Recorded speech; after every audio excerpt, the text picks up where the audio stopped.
Jin el Conquistador fue un personaje bastante breve en la historia de Avatar, contando solo con unas cuantas líneas de diálogo y apenas unos segundos en pantalla dentro de la serie original.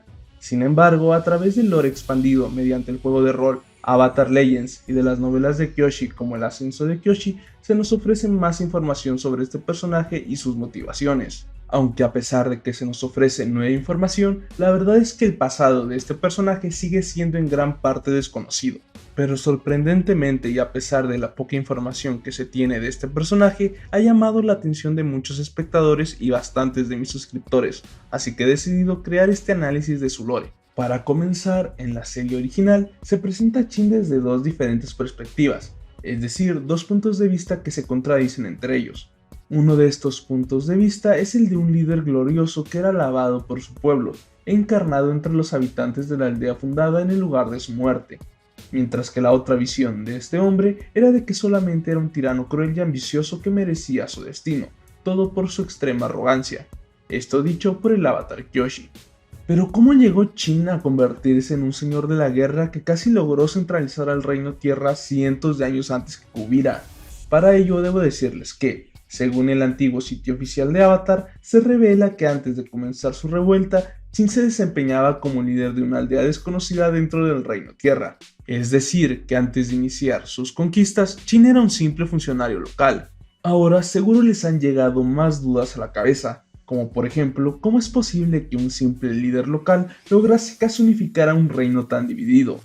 Pues, según el lore expandido que he mencionado con anterioridad, se menciona que, durante la época que Jin era un simple líder de una aldea aleatoria en el Reino Tierra, este fue totalmente desestabilizado por un gran levantamiento rebelde, llamado la Rebelión del Cuello Amarillo, una enorme rebelión liderada por un hombre psicótico que tenía alucinaciones sobre un mundo de fantasía. Este loco era conocido como Su Ping-an, un demente que a pesar de sus extravagancias y locuras logró reunir a miles de seguidores, todo debido a su carisma innata y su habilidad de generar rayos. Estos fanáticos dementes mataron a un gran número de personas inocentes y se hicieron famosos por asesinar a civiles, incluidos hombres, mujeres y niños desarmados. Incluso se narra que a menudo devastaban los pueblos que atacaban, apilando enormes montañas de cadáveres, todos sin distinguir entre civiles y funcionarios de la corte. A veces dejaban vivir a los niños, pero no como una forma de misericordia, claro que no, sino que los hacían ver como sus padres eran brutalmente asesinados y las madres eran violadas. Después, estos niños eran abandonados en las calles, destinados a vivir una vida de huérfanos hambrientos. La locura de estos bandidos llegó al punto de que justificaron todas sus acciones diciendo que la brutalidad sería un fin espiritual mayor que solo ellos entenderían.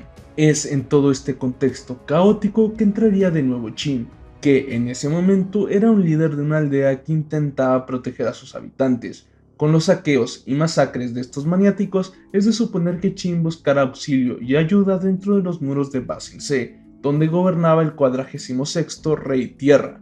Para la mala suerte de Jin y de todos los habitantes del reino, este Rey Tierra era un anciano que solo se preocupaba por su propio poder dentro de los muros de su palacio. Este rey era totalmente indiferente al sufrimiento de sus súbditos. Y como dato curioso, según el cómic oficial online de Kyoshi, este incompetente y totalmente negligente rey es el antepasado directo más conocido de los Reyes Tierra actuales, incluidos el Rey Kuei, el Rey Bu y la Reina Hu Ting. Es decir, que como lo he mencionado en otros de mis videos, la herencia de estos tontos era bastante mala para el Reino Tierra. Pero volviendo al tema, mientras que toda esta inestabilidad sucedía, la rebelión finalmente fue aplastada por Yanshu, un antiguo amigo del avatar Kuruk y uno de los antagonistas de las novelas de Kyoshi. Yanshu también fue mentor del falso avatar, Jun, de quien haré un video más adelante. Posteriormente incluso llegó a ser el maestro de Kyoshi.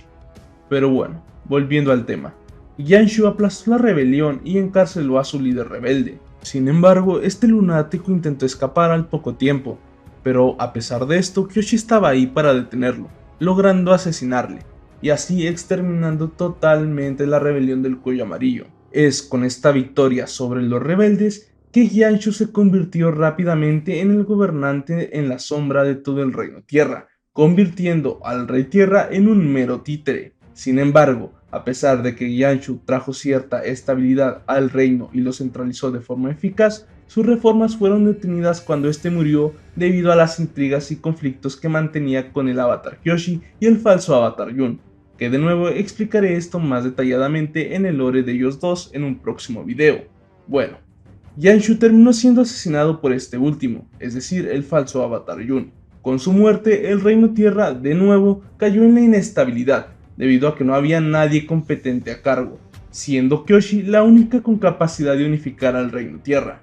Digo esto porque Kyoshi había sido la alumna de Yanshu, quien la designó como heredera, y obtuvo todos sus títulos y posiciones, incluido su lugar como titiritero del Rey Tierra. Kyoshi tomó este papel por un tiempo, controlando al Rey Tierra y pacificando Ba Sing Se. Sin embargo, pronto decidió irse y dejar a Ranji, su amante, como gobernadora de facto de la capital. Eventualmente, Ranji perdió el control de los nobles y los mercenarios de Ba Sing Se, forzándola a escapar junto a Kyoshi. Sin embargo, Kyoshi decidió mantenerse entrenando a las guerreras Kyoshi en la península de Yakoya, dejando al Reino Tierra pudriéndose en la inestabilidad durante al menos una década.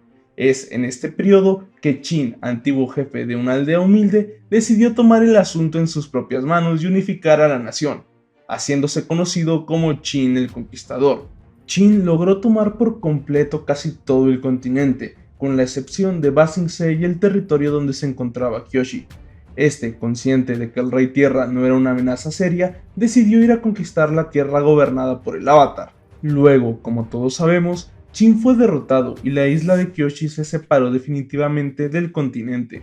Habiendo dicho ya todo sobre el lore conocido de Qin y lo que lo llevó a convertirse en un conquistador, solo queda analizar los paralelismos históricos con la vida real. Hay que hacer varios paralelismos. Uno de los más importantes para comprender el contexto y la situación de Qin es el de la rebelión de los turbantes amarillos. Suena extremadamente similar a un evento que mencioné en el mundo de Avatar, ¿verdad?